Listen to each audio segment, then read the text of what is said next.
ಇನ್ನು ಪ್ರಭು ಶ್ರೀರಾಮನ ಪ್ರಾಣ ಪ್ರತಿಷ್ಠಾಪನೆ ನಾಳೆ ನೆರವೇರ್ತಾ ಇರುವ ಹಿನ್ನೆಲೆ ನಾಳೆ ರಾಜ್ಯದಲ್ಲಿ ಸಾರ್ವತ್ರಿಕ ರಜೆ ಘೋಷಣೆ ಮಾಡಬೇಕು ಅಂತ ಬಿಜೆಪಿ ಆಗ್ರಹಿಸಿತ್ತು.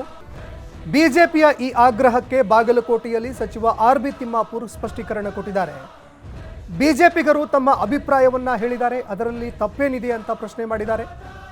ಬಿಜೆಪಿಗರು ಈ ವಿಚಾರದಲ್ಲಿ ರಾಜಕಾರಣ ಮಾಡ್ತಾ ಇದ್ದಾರೆ, ಆದರೆ ಕಾಂಗ್ರೆಸ್ ಇದರಲ್ಲೆಲ್ಲ ರಾಜಕಾರಣ ಮಾಡುವಂತಹ ಕೆಲಸವನ್ನ ಮಾಡೋದಿಲ್ಲ.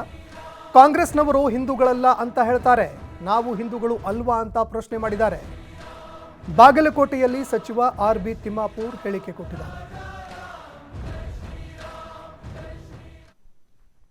ಬಿಜೆಪಿ ಅವರೆಲ್ಲ ರಾಜಕಾರಣ ಮಾಡ್ತಾರೆ.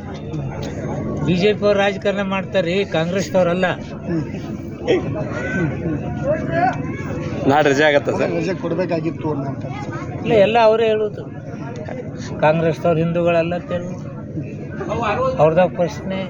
ಅವರೇ ಹೇಳುದು, ನಾ ಹಿಂದೂ ಹೌದಲ್ಲ ಅಂತೇಳಿ ಅವ್ರು ಹೇಳುದು. ಹಿಂದೂಗಳಲ್ಲ ಅವರು, ಹಿಂದೂ ವಿರೋಧಿಗಳು ಅವ್ರವ್ರೆ, ಅಲ್ಪಸಂಖ್ಯಾತ ವಿರೋಧಿಗಳು ಹೇಳೋರು ಅವರೇ. ಮತ್ತು ಅವ್ರ ಮಂದಿರಕ್ಕೆ ಬಂದಿಲ್ಲ, ನಾ ಹಿಂದೂ ಅಲ್ಲ, ನಾಯಕ ಹಿಂದೂ ಆಗ್ಬಾರ್ದು, ನಾಯಕ ಹಿಂದೂ ಅಲ್ಲ ಅಂತ ಹೇಳ್ತಾರೆ. ನನಗ್ಯಾಕೆ ಹಿಂದೂ ವಿರೋಧಿಗಳಂತ ಹೇಳ್ತಾರೆ?